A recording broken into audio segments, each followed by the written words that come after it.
بنا عشق سے پڑھتے ہیں جو بخاری، نہیں آتی ان کو بخاری، آتا ہے بخار ان کو۔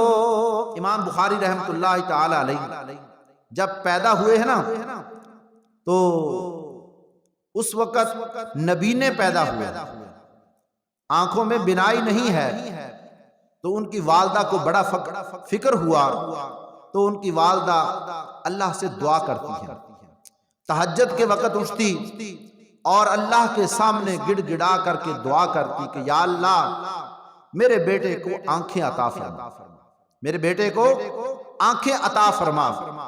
دعا کرتی رہی۔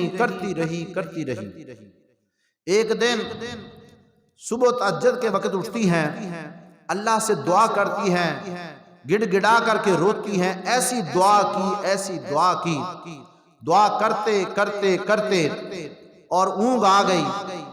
جب اونگ آئی نا تو نیند میں حضرت ابراہیم علیہ السلام کی زیارت ہوتی ہے، تو حضرت ابراہیم علیہ السلام نے خوشخبری دی کہ اے بخاری کی والدہ، اللہ نے تیرے بیٹے کو نظر عطا فرما دی ہے۔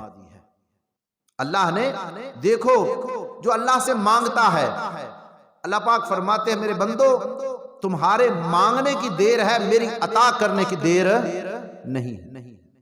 اللہ تو چاہتے ہیں میرا بندہ مجھ سے مانگے، اور آدمی اللہ سے جتنا بھی مانگتا ہے اللہ خوش ہوتے ہیں۔ جو آدمی اللہ سے نہیں مانگتا اللہ اس سے ناراض ہوتے ہیں کہ میرا بندہ مجھ سے کیوں نہیں مانگتا۔ جب رات ہوتی ہے ہر آدمی اپنا دروازہ بند کر لیتا ہے، بادشاہ اپنے دروازے بند کر لیتے ہیں، اللہ کی طرف سے آوازیں آتی ہے میرے بندو مجھ سے مانگو، جو مانگو گے میں دینے کے لیے تیار ہوں۔ اللہ کی ایسی ذات ہے، ایسی پاور ذات ہے، اللہ اگر آدمی اللہ سے نہیں مانگتا اللہ ناراض ہوتے ہیں، میرا بندہ مجھ سے کیوں نہیں مانگتا۔ دنیا کا تو یہ قانون ہے نا، کوئی آدمی ایک دفعہ کس سے چیز مانگتا ہے، 2 مرتبہ 3 مرتبہ، آخر وہ آدمی ناراض ہو جاتا ہے، یار تو نے تنگ کر رکھا ہے، تو بار بار مجھ سے مانگتا ہے، آدمی ناراض ہوتا ہے۔ لیکن اللہ وہ ذات ہے، ایسی پاور ہے، ایسی طاقت والی ذات ہے کہ اللہ پاک فرماتے ہیں کہ میرا بندہ مجھ سے نہیں مانگتا تو اللہ ناراض ہوتے ہیں، جب بندہ بار بار اللہ سے مانگتا ہے اللہ خوش ہوتے ہیں، اللہ خوش ہوتے ہیں۔ پیارے پیغمبر صلی اللہ علیہ وسلم نے فرمایا قیامت کا دن ہوگا، اللہ ہر آدمی کی ہر دعا اس کو یاد کروائیں گے، میرے بندے فلاں وقت تو نے مجھ سے یہ مانگا تھا، اس کا نعم البدل میں نے تجھے یہ دے دیا، میرے بندے فلاں وقت تو نے مجھ سے یہ مانگا تھا، اس کا نعم البدل میں نے تجھ کو یہ دے دیا تھا۔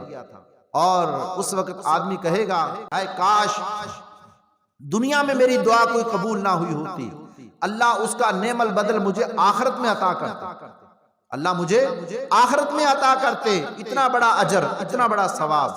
ہر دعا اللہ آدمی کو یاد کروائیں گے، میرے بندے فلاں وقت تو نے مجھ سے یہ مانگا، تیرے اوپر ایسی مصیبت آنے والی تھی، ایسی پریشانی آنے والی تھی، اور اس کو میں نے تیری اس دعا کی برکت سے ٹال دیا۔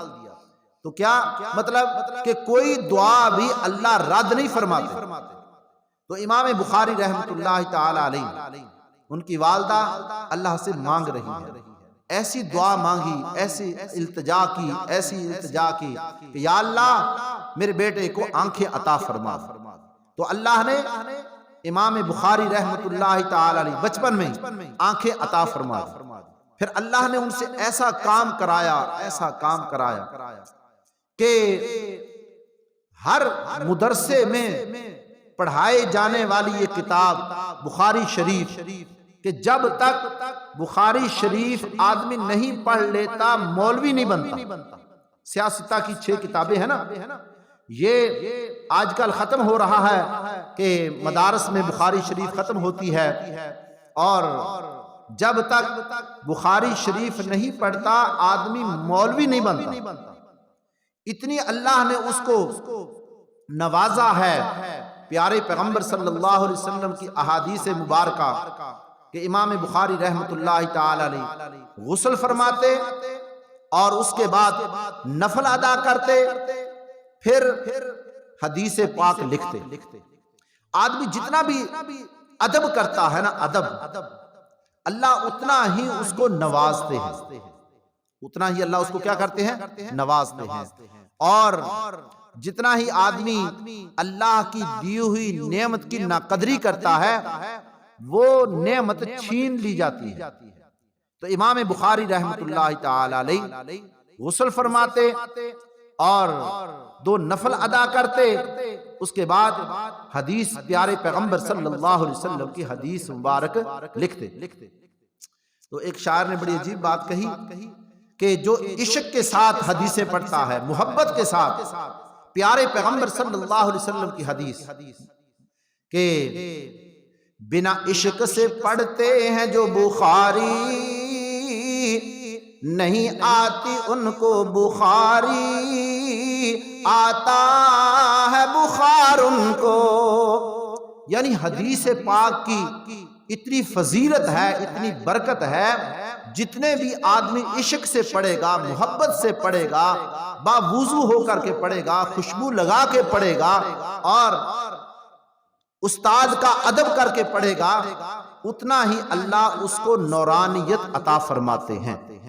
تو اللہ نے امام بخاری رحمۃ اللہ تعالی علیہ کی بخاری جب انہوں نے لکھی ہے، اتنا نوازا ہے، اتنا نوازا ہے کہ قرآن کے بعد اللہ نے جو مقام دیا ہے وہ بخاری شریف حدیث کی کتاب ہے، جس کو اللہ نے وہ مقام عطا فرمایا۔